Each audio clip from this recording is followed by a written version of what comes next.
बाबा तो एको मूला फसबे ना कइलन। चला चिंता मत कर, राम खुश होइहन नु तो घर बैठले तहरा के दिहन। पहले बिना मरत जे कहिए दिहन।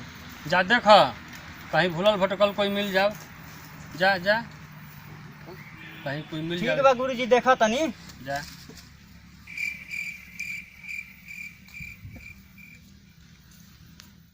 कितना तारा के हम समझाई और रोज रोज हम आवतनी, अब हम आई बिना लिया के बुझाइल कहिए से हम तारा के कहतनी रोज रोज लिया के आवतनी। आज देखावा काल देखावा इतना ओइली सन मेहरानू कितना ओइली सन गइली सन आ तारा सन तो आदमी हम ना देखनी। बतावा ऐसा पतो रह गई सबके घर में लइका किलकारी खिले लागल गुंजे लागल हंसता बोलता लइका, हमारा घर में कहिए से सुना सुना आगन पड़ल बा।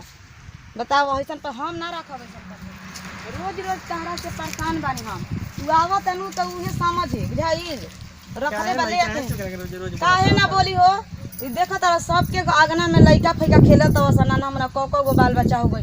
आई कौशलिया के अइला बियाह क के काहे नहीं को लइका फइका होत बताव तू। हम ना इनका के रखब एमे का घबराए के चिड़ै के काहे अपना ना हाथ के घबराई चीज में तो सब कोई हमरा के ताना मारता का ए बूढ़ी तार पतोहिया के लइका फइका नहीं के होकर आ तू समझते नहीं का अपना बावन रोज तो आवत नहीं जवा रोज जंगल में आवत नहीं इनका के देखावे खातिर अब भेंटे नहीं के होत। बताओ हम कहां जाई जाके। ठीक बा घबरा जान भगवान के सब देवे के बदले कजी काहे ना हमरा के दिन ले त देखावे सुनावे के त ठीक बटुए को देखले बनी रोज रोज इनका के बोलत रहत काहे ना बोला एक दिन आवत नहीं को दिन से हम धौ के आवत नहीं। बताव त ठीक बटुए हमहू बैठल बानी त ना तो तू देखाव हम रोज रोज के हम परेशान बड़ी किच से हम एकरा के सोचत नहीं कि एकरा के छोड़ के दोसर बियाह तब कल ना ना त घबराइला से ना होई ई सब काहे? भगवान के देवे के बटुए ठीक बा। ना तो तू ऐसे हम एगो देखाव देखले बानी हमहू अपन से बैठल नहीं की सगरी पता करत तानी। कहां को तू पता लागल ह हां हां पता लागल बटुए, कहां हम पता लेके लागल बता जाई। चल अब तक रोज ना आवत नहीं जवा। त ठीक बटुए हम लेके जाई। हां तो ठीक बा चल हां हां चलो लोग हम चलब देखाबत तनी। चले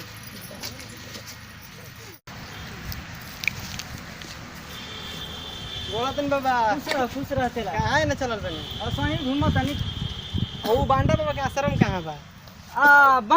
बांडा बाबा का आश्रम हाँ। चलो चलो चलो हम मुंकरे चला लिया के चलो तनी। चल चल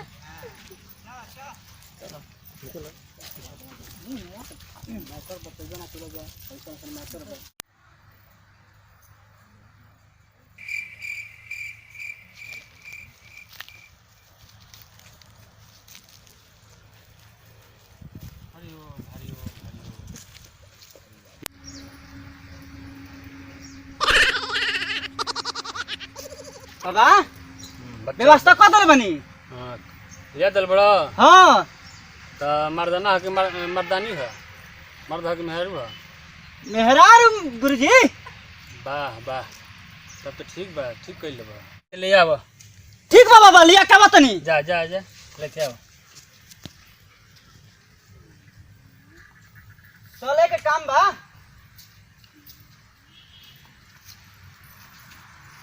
बोलतन बाबा खुश रह बच्चा, खुश रह। गोड़ लागत तनी ए बाबा बड़ी हमन के दुख खुश बढ़ रह, खुश रह, खुश रह, देखी ना तनी आई खुश रह, खुश रह। बैठ। तनी इनके देखे के बा। का भइल बा? अरे सब कोई के बाल बच्चा हो गइल इनके नहीं के होत बताई का हम करें। ए बाबा देखी ना का बोल बहुत बच्ची। हमर बड़ी दिक्कत बा बड़ी रौरा भी आस लेके आइल बनी ए बाबा। बोलो। हाँ तनी देखी हमर पतोह के हाथ जन्नी हमर पतोह के हाथ देखी इनका का जने भविष्य में बाल लइका फइका की ना आइल बनी रौरा भी। तुम्हारा हाथ तो बहुत नरम है बच्ची, ये बताओ तुम्हारा पति प्यार करता है?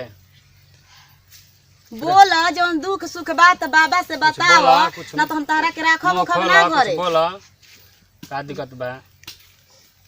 ए बबुआ तनी हेने सुन त अच्छा का मई जानत रह उ बड़ी बुझात प्यार कि करता है बदमाश तुम्हारा ह पति? उ साधु ह कि सवाधु ह देखल ह ओकर कनेउआ के खाली हाथवे उधरता देखत नहीं ख हां तब का सुनत कुछ कहला क्या का ना करल हो? बा? उ खाली हाथ धरत और बड़ा मोग लागत हो। ठीक रहे ठीक कहता है बच्चा बा, तब एक बार राखल जाए सामान ठीक बा। ठीक बा हाँ हाँ एकदम ठीक बा तो बेर रखल जाऊ बेर हाँ। जोड़ी पिया दिहल जाई। हाँ हाँ जड़ी बूटी पिया दल जाए आराम से रात भर रखल। आवत रसन कहत सन कि जड़ी बूटी पियावे के बा। तू हो जवन चेलवा बानू ओकरा के धरिह लखेत के मरिह आ हमनी के दुनो तही सधुइया के देखिए ले जा ठीक है ओकर सब मोछ दाढ़ी कबार ले ए तो हमरे बा बटू हां हां ना ना ओकरा के तनी हाँ, अथी तो करल हमरा जा के देखी। ना दादा चलो चलो कने चलो मारा मारा मारा दादा धरे जा हो धरे जा की जा तेरे गिरी घेरा घेरा घेरा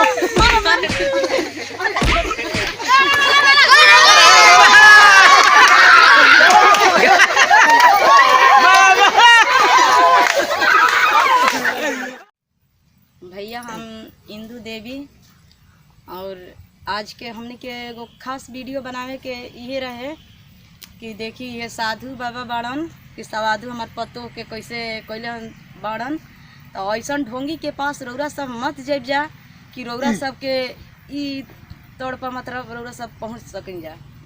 हम तो ये कहब फिर यहाँ के बोलो गोड़ छुए गोड़ लागत तनी ये मने के का नाम बढ़ुए लाइक शेयर करम। भैया हम प्रोपराइटर पवन जी हमार वाइफ पूनम देवी आजकल के ज़माना के हमनी के देख के ई एगो वीडियो बनैले बनी जा कि जे कोई भी औरत बटुए अगर ओकर बाल बच्चा ना होता है तो ओकरा के सास और ससुर ऐसा करता है कि ज़माना के देखते हुए और ताना मारता है और घर से बाहर निकाले के व्यवस्था करता है। हम ऋषिराज तमाम दर्शक भाई लोग के गोड़ छू के गोड़ लगतनी।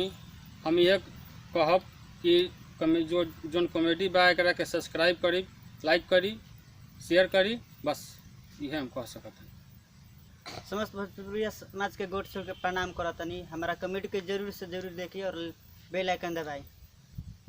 असल बात जरूरी जय भोजपुरी।